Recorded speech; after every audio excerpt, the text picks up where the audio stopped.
21 de junho de 2024, nesta sexta-feira da 11ª semana do Tempo Comum, a Igreja celebra a memória de São Luís Gonzaga, religioso.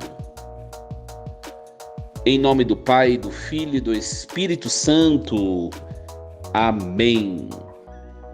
Meus queridos filhos e filhas, muito bom dia, sextou! Louvado seja Deus, vos acolho com a paz de Jesus.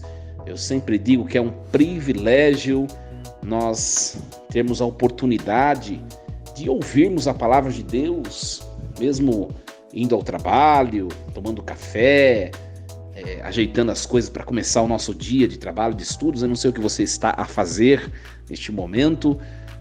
Uma coisa é certa, que a bênção de Deus, pela escuta da palavra, possa efetivamente ser derramada sobre sua vida, sua família, o seu dia e o seu fim de semana que se inicia com essa sexta-feira. Louvado seja Deus. Meus queridos, nós vamos hoje, em comunhão com a igreja, refletir um pouquinho sobre a vida de São Luís Gonzaga. São Luís Gonzaga, nós todos sabemos, ele é o padroeiro da juventude e dos seminaristas. Olha só, hoje eu quero congratular, eu quero cumprimentar todos os jovens, como também os seminaristas, de maneira muito singular o meu seminarista, o Guilherme, que trabalha comigo aos finais de semana, aqui em minha paróquia, e todos em nome, por meio dele, do seu nome, da sua pessoa, cumprimento todos os jovens e todos os seminaristas. Que Deus os abençoe abundantemente. Meus queridos, São Luís Gonzaga nasceu em Mantua, na Itália, no ano de 1568. Pois é, viveu no século XVI, século de grandes barulhos na igreja. Morreu no ano de 1591. Olha só, viveu apenas 23 aninhos. Por isso que a igreja o colocou como patrono da juventude e dos jovens seminaristas. São Luís Gonzaga, ele era de família militar, né? Seu pai era militar, e desde criança ele já se vestia de armadura militar, brincava de guerra, brincava de soldado. E o desejo de seu pai é que ele seguisse a carreira militar, né?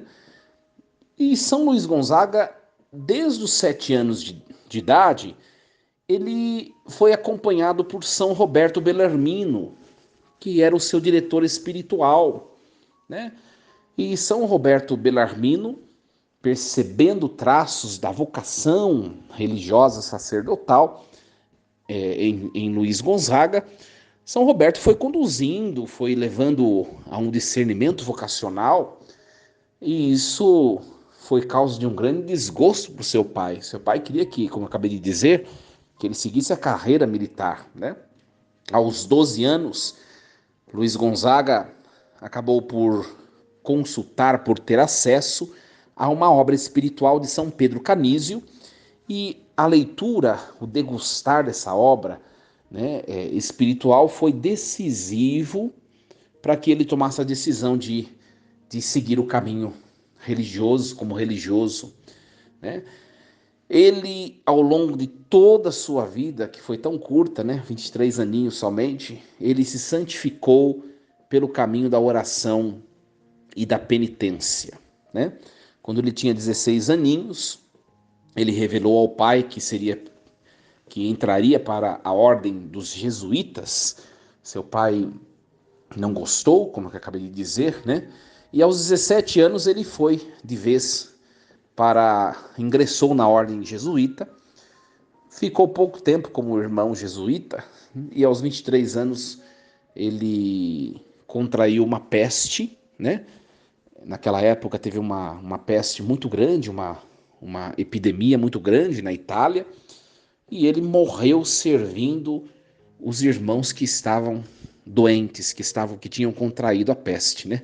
Nós vivemos nesse tempo, no século 21, né? Pleno 2019, 2021, nós passamos por uma pandemia, e nós sabemos como foi trágico, tantas mortes, né? E São Luís Gonzaga, ajudando os doentes que estavam com aquela peste, ele acabou por contrair a doença e morreu. Morreu jovem demais, né? E no caminho religioso, no caminho de estudo ao sacerdócio, ele se torna o patrono também dos seminaristas, que são aqueles candidatos que estão estudando, se preparando bem para assumir a vida religiosa sacerdotal.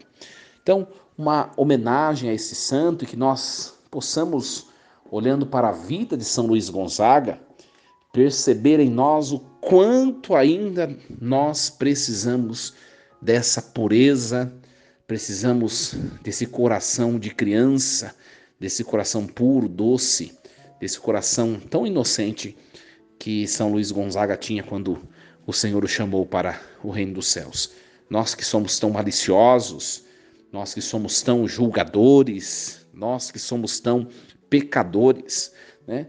Que olhando a vida deste jovem santo, que nós possamos crescer em santidade um pouco mais, né? Nos aproximar um pouco mais da figura do homem perfeito que é Jesus Cristo, né?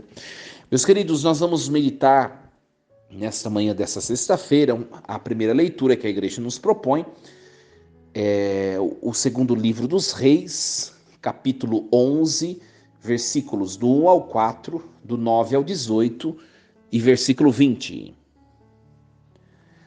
Quando Atália, mãe de Ocosias, soube que o filho estava morto, pôs-se a exterminar toda a família real.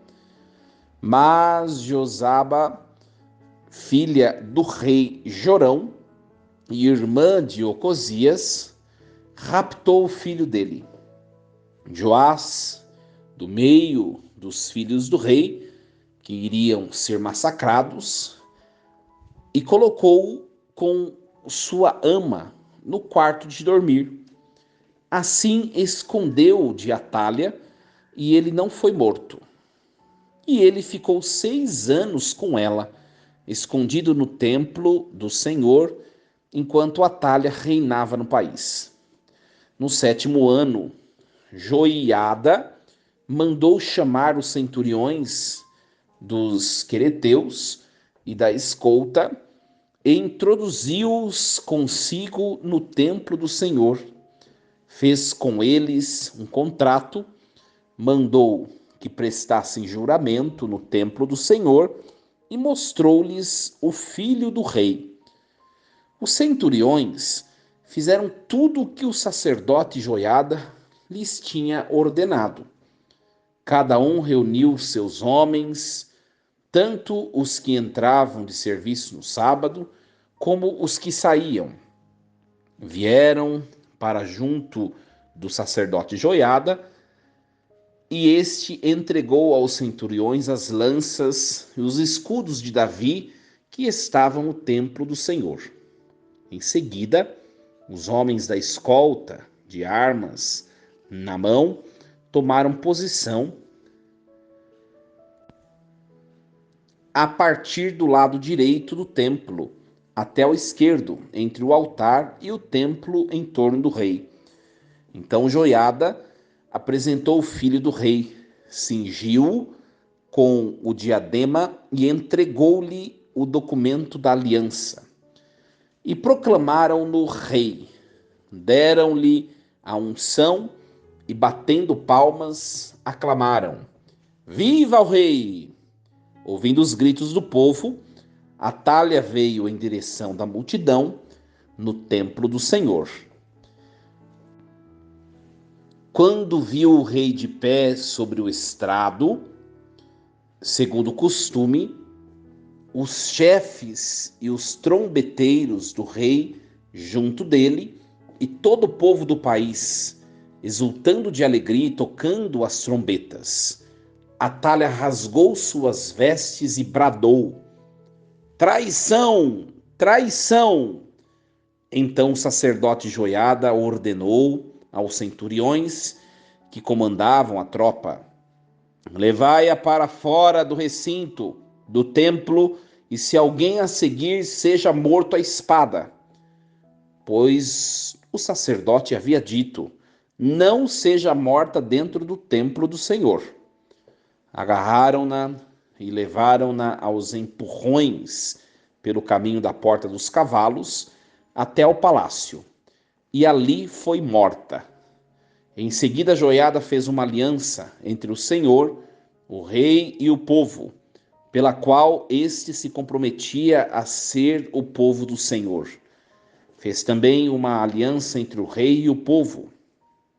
Todo o povo do país dirigiu-se depois ao templo de Baal e demoliu-o. Destruíram totalmente os altares e as imagens e mataram Matã, sacerdote de Baal, diante dos altares. E o sacerdote Joiada pôs guardas na casa do Senhor. Todo o povo do país o festejou e a cidade manteve-se calma. Palavra do Senhor. Graças a Deus. Meus queridos filhos e filhas, nós acompanhamos um texto bastante difícil da gente compreender, mas preste bem atenção que você vai entender toda a história. O negócio é o seguinte: nós estamos no reino, nós estamos em Jerusalém, né? O rei Ocosias, olha só o nome do rei, Ocosias, acabara de morrer. A sua mãe chamava-se Atália. A sua mãe, ela acaba por tomar o trono no lugar de seu filho, só que a mãe não era a descendente de tronos. Nunca a mãe era descendente do trono. Quem era o descendente do trono eram os filhos, né? E ela mandou matar os filhos de Ocosias. A mãe dele, ela mandou matar os seus netos, né? Acontece que o filho mais moço de Ocosias, mais uma vez para a gente poder entender, Ocosias era o rei de Jerusalém e ele morre. O seu filho mais novo, que seria o descendente, né? Ele se chama Joás, o filho mais novo. Só que a mãe do rei Ocosias, ela toma o trono e ela manda matar os seus filhos. A esposa do sacerdote, do sumo sacerdote daquela época, tinha um sumo sacerdote que se chamava Joiada. São uns nomes bastante difíceis, por isso que a gente não entende um pouco o texto bíblico do Antigo Testamento, né? Um sumo sacerdote chamava Joiada. E a sua esposa chamava Josaba, tá? A esposa do sumo sacerdote daquela época, ela escondeu esse filho mais novo do rei Ocosias, Joás, o pequenino Joás. Por que escondeu? Porque ele tinha apenas 1 ano de idade, ele era uma criança. E a avó, que era a mãe do rei falecido, queria matar também, para não ter descendente. Ela assumiu o trono. E ela reinou por 7 anos. Essa agora rainha, né? A mãe do rei Ocosias, que se tornou rainha, Atália, né? E o que acontece? Esse sumo sacerdote, Joiada, também junto da sua esposa, né?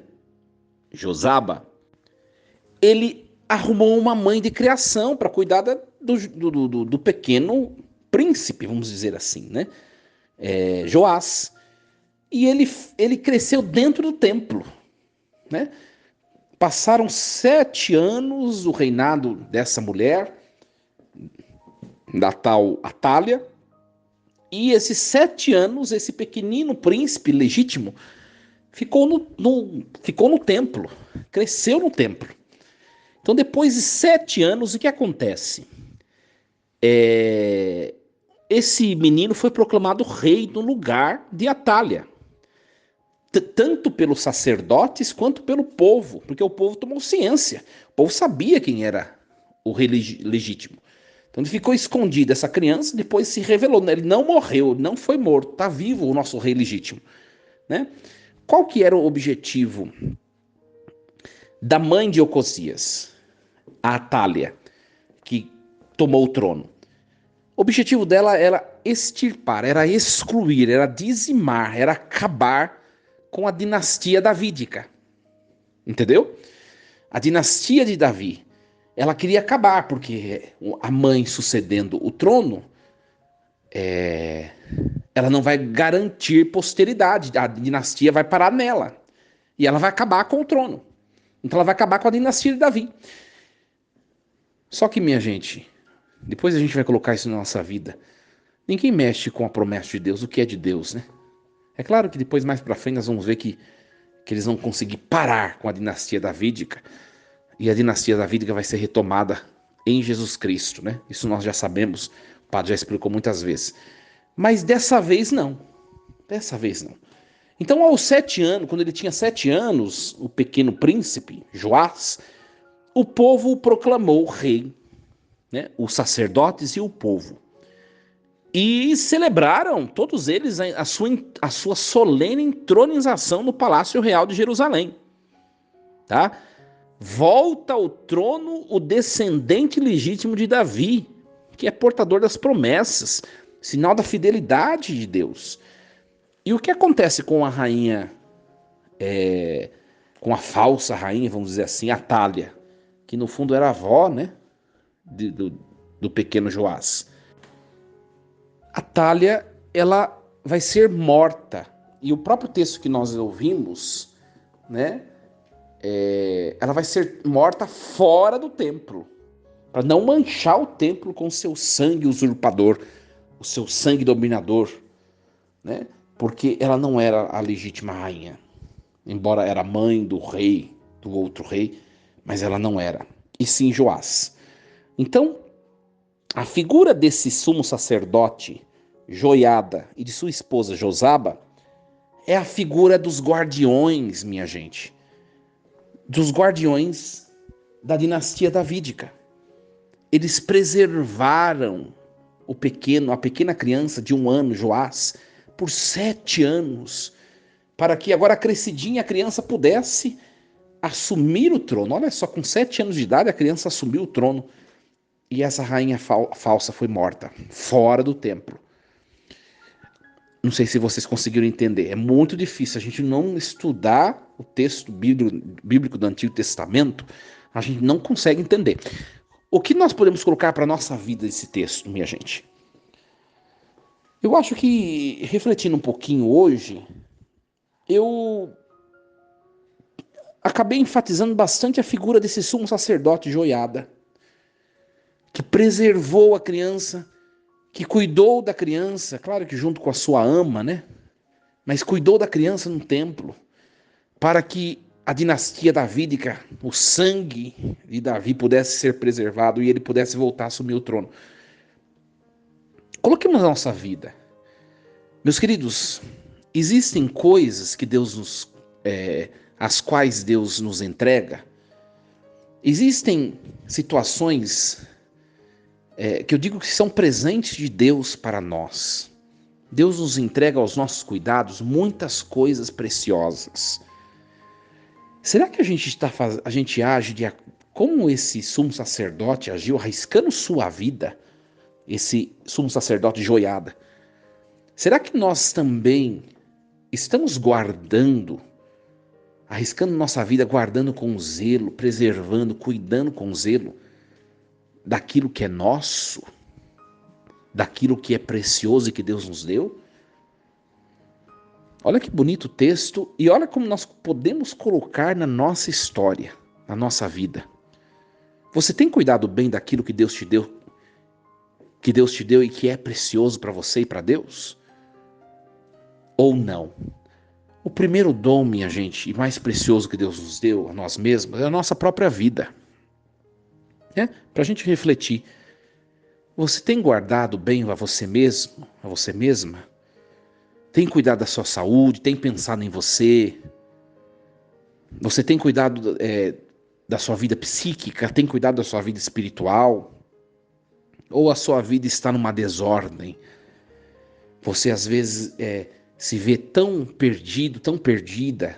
Você se vê às vezes sem saber para onde caminhar, porque a sua vida está bagunçada. Como você está? Você tem cuidado de você mesmo? De você mesma? Eu sempre digo, olha, minha gente, ser feliz é viver a plenitude de Deus, é viver em Deus. E eu digo que ser feliz nesse mundo de hoje, mundo tão barulhento e tão desordenado, é uma arte. Ser feliz é você ser pleno em todas as dimensões da sua existência.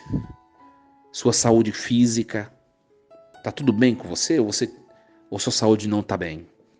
Sua saúde psíquica, sua saúde mental, sua saúde espiritual, tem alimentado seu espírito com os sacramentos da igreja, com a vida de oração, com a vida de comunidade? Você tem saído para distrair, para esfriar um pouco a cabeça? Ou você só está pensando no trabalho? Ou o trabalho te consome? Ou a sua vida profissional e o dinheiro tem feito você criar desavenças com aquelas pessoas que você ama? Ou o dinheiro tem tem exercido um poder sobre você que você já não cuida mais de você mesmo? E você coloca em risco sua saúde por causa do dinheiro e do trabalho? Como você está? Isso é zelo. Isso é o zelo que esse sumo sacerdote do texto de hoje teve ao cuidar de uma criança de 1 ano e fazê-la crescer por 7 anos para que ela pudesse assumir o trono, não porque esse sumo sacerdote fosse ter mérito ou ganhar com isso, mas porque era o projeto de Deus.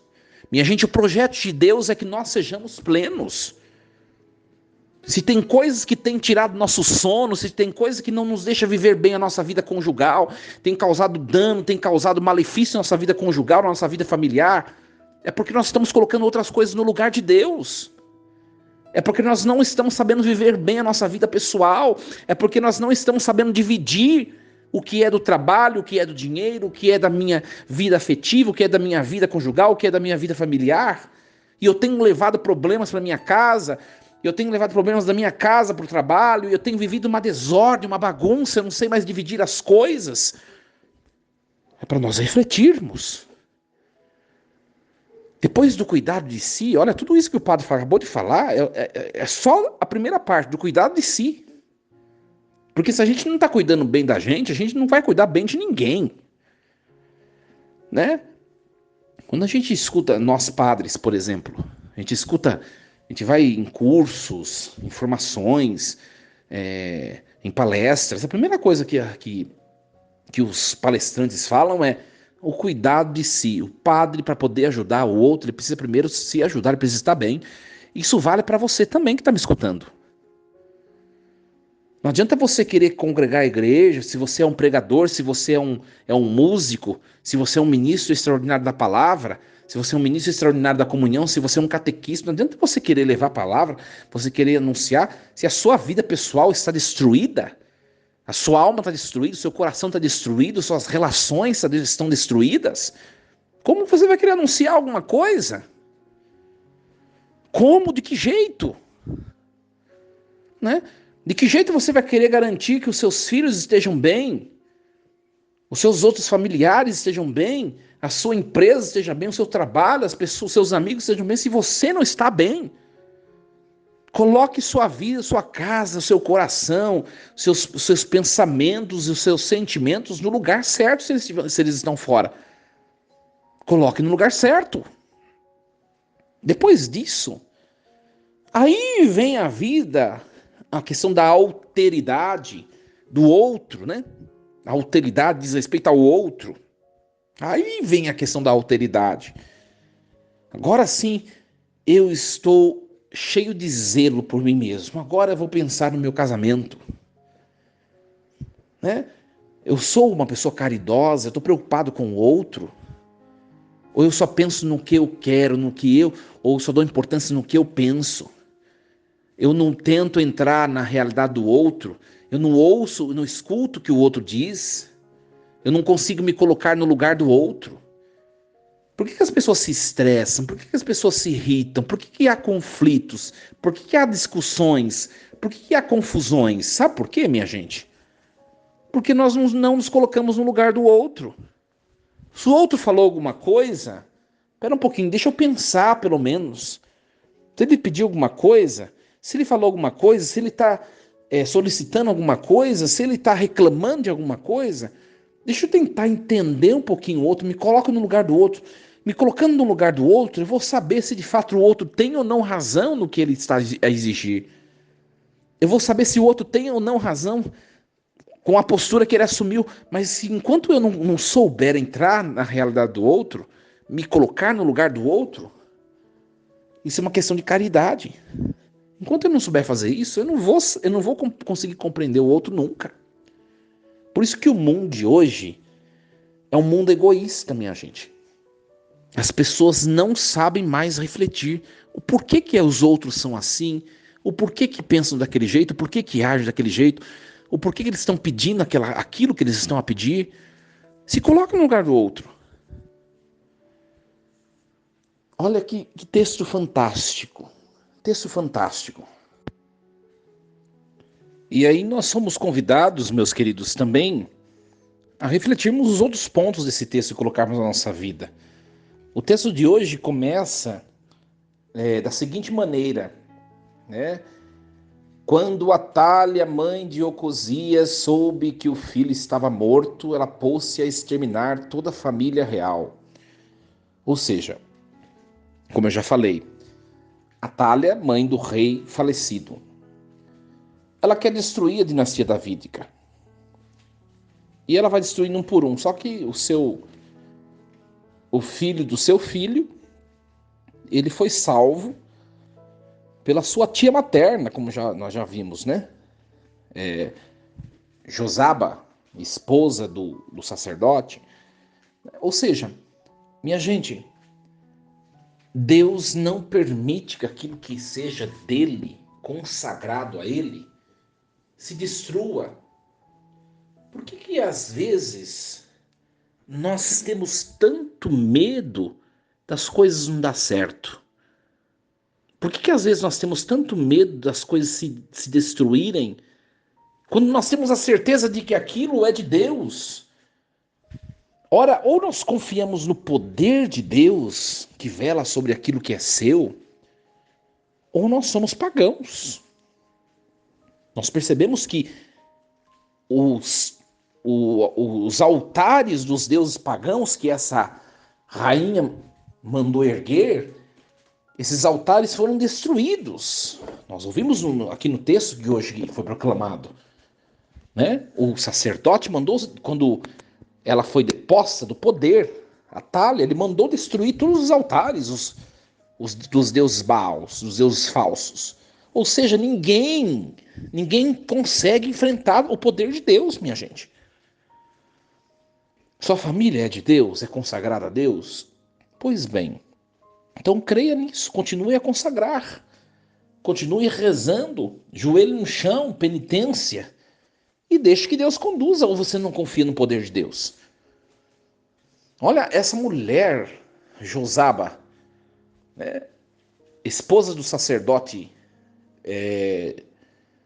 Joiada, ela simplesmente fez o que lhe cabia.